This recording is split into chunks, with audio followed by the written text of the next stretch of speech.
এমন একটি সিস্টেমকে আমরা আনতে চাই যেটা আমরা বারবারই সহজ করি বলি ফেসিবাদ যেন ফিরে না আসে। অনেক যুক্তি নেগেট করা হয়েছে যে তাইলে আবার হাউসের মানে কি এটাই তো আবার ডাবলিং, এটাই রেপ্লিকা, এটাই সেম রিপ্রেজেন্টেশন, এটাই সেম সেন্টিমেন্ট, এটাই সেম ডিসিশন। তো তাহলে যদি সব সেম সেম হয় যারা তাহলে দরকার কি এটা আমি বলতে চাই না, তাহলে নো ইফেক্টিভ চেঞ্জ। এই জন্য মোর দেন 2/3 রাজি হয়েছে পিয়ারে আমরা আশা করি হবে। আর একটা মৌলিক কথা বলি, আপনার যে মৌলিক কষ্টটা শুনছেন, ঐক্যমত্য মানে যদি এই হয় 100 ভাগ 99 ভাগ নয়, তাহলে এই ঐক্যমত্য এত পার্টির ভিতরে হওয়া সম্ভব। সারা ওয়ার্ল্ডে অ্যাকসেপ্টেড ডিসিশনের ক্ষেত্রে হচ্ছে মেজরিটি, আর কোনো কোনো ক্ষেত্রে হচ্ছে 2/3। এর উপরে কোনো সারা দুনিয়ায় কোনো বিষয়ে ইভেন এই কনস্টিটিউশন ছাড়া সহ 2-1টি দেশের কনস্টিটিউশনে 3/4 আছে, but most of the countries closure.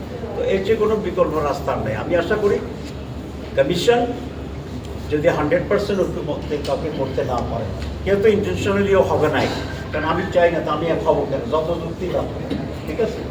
সেক্ষেত্রে আমি মনে করি ওয়ার্ল্ড যে স্ট্যান্ডার্ড আছে for taking decision, they have to follow it, তারা এটাকে ফলো করবে। তো নাহলে তার কিছু হইল না।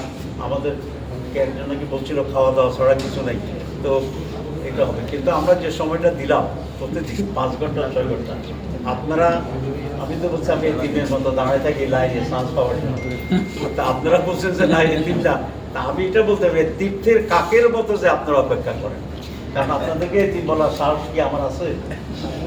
তো এই সবই তো ভেস্তে চলেছে। কিন্তু বাংলাদেশ কি চায়? বাংলাদেশ আসলে একটা কোয়ালিটেটিভ পরিবর্তন, একটা চেঞ্জ, এবং এমন একটি সিস্টেমকে আমরা আনতে চাই যেটা আমরা বারবারই সহজ করি বলি ফেসিবাদ যেন ফিরে না আসে।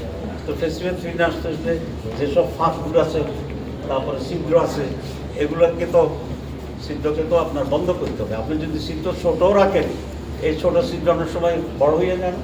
তো সেই জন্য আমি মিটিংও বলেছিলাম যে এখানে দৌড়া সাপও ঢুকতে পারে, বিষধর সাপও ঢুকতে পারে, সুতরাং ছিদ্র রাখা যাবে না। তো অনেক সাবজেক্ট ইম্পর্টেন্ট আছে, সেগুলো আরেকবার আলোচনা হবে, যে বিষয়ে আমি বলেছি আফার হাউস না, এগুলো কিন্তু আলোচনা হয়েছে, এখন এটাকে ফাইনালাইজ করছে।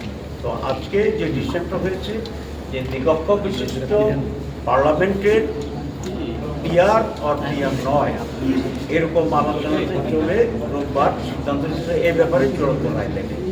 আর বাকিগুলো যদি এরকম আস্তে আস্তে এভাবে থাকতে থাকে, commission will take some decision.